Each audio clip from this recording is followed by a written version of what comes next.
নমস্কার বন্ধুরা, মিতা রান্নাঘরে আজকে বাসমতি চাল দিয়ে পোলাও করব। কিভাবে করব আপনারা দেখুন। এই যে আমি 750 চাল নিচে, এইটাকে আমি ভিজিয়ে রেখেছিলাম 1 ঘন্টা। এটা আমি ভালো করে ধুয়ে তুলে নিচ্ছি।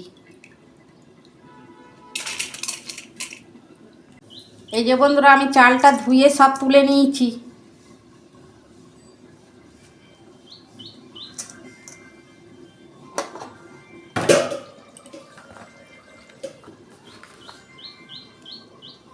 নুন দিচ্ছি পরিমাণ মতো। এই যে 2 চামচ নুন দিচ্ছি।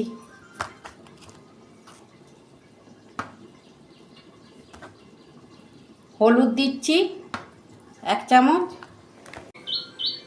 এই যে আমি কিছুটা ঘি দিচ্ছি। আদা বাটা দিচ্ছি। গরম মশলা দিচ্ছি আমি। হাত দিয়ে মেখে নিচ্ছি। বেশি আমি চটকে মাখবো না বন্ধুরা, এটা সরু চাল তো সেই ভেঙে যাবে। হালকা হাত দিয়ে আমি নেড়ে নিচ্ছি।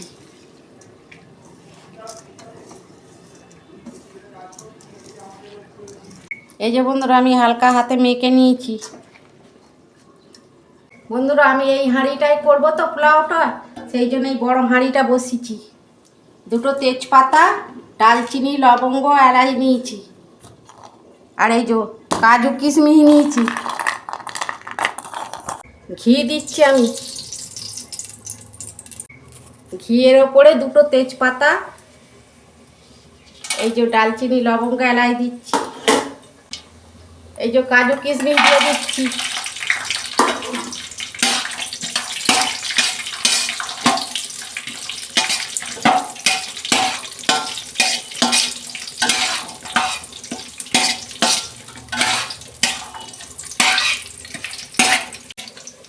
এই যে বন্ধুরা, কাজু কিশমিশ ভাজা হয়ে গেছে। আমি চালটা দিয়ে দিচ্ছি এবার।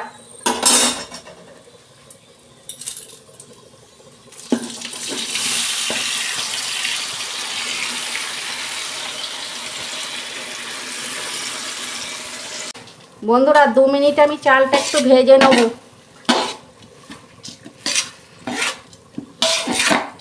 দেখুন বন্ধুরা, আমি নেড়ে চেড়ে এবার জল দিয়ে দিচ্ছি। হলুদের গন্ধটা চলে গেছে। আমি যে বাটি মেপে চাল নিয়েছি না, সেই বাটি মেপেই আমি জল দিচ্ছি।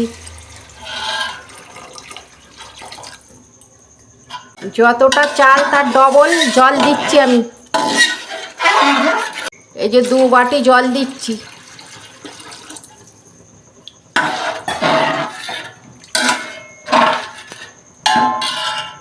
এই যে আমি চিনি দিচ্ছি। এটা একটু মিষ্টি মিষ্টি হবে তো। দেখুন বন্ধুরা, আমি চিনি দিয়েছি। 3টে কাঁচা লঙ্কা দিচ্ছি।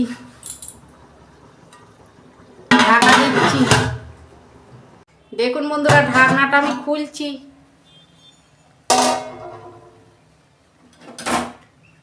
হয়ে গেছে আমার পোলাও। দেখুন কত সুন্দর হয়েছে। আমি উপর দিয়ে আর একটু ঘি দিয়ে দিচ্ছি।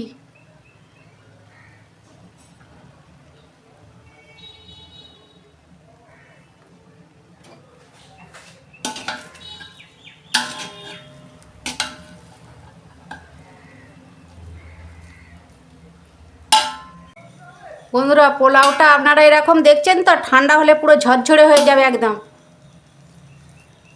কত সুন্দর হয়েছে দেখুন। দেখুন বন্ধুরা, পোলাও রেসিপিটা কত সুন্দর হয়েছে দেখুন। ছোট থেকে বড় সবাই খেতে ভালোবাসে পোলাও। এইরকম আপনারা করবেন আর কমেন্টে লিখবেন। আর আমার রান্নাটা যদি ভালো লাগে আমার পাশে থাকবেন, লাইক কমেন্ট সাবস্ক্রাইব করবেন আর প্রচুর প্রচুর শেয়ার করে দেবেন।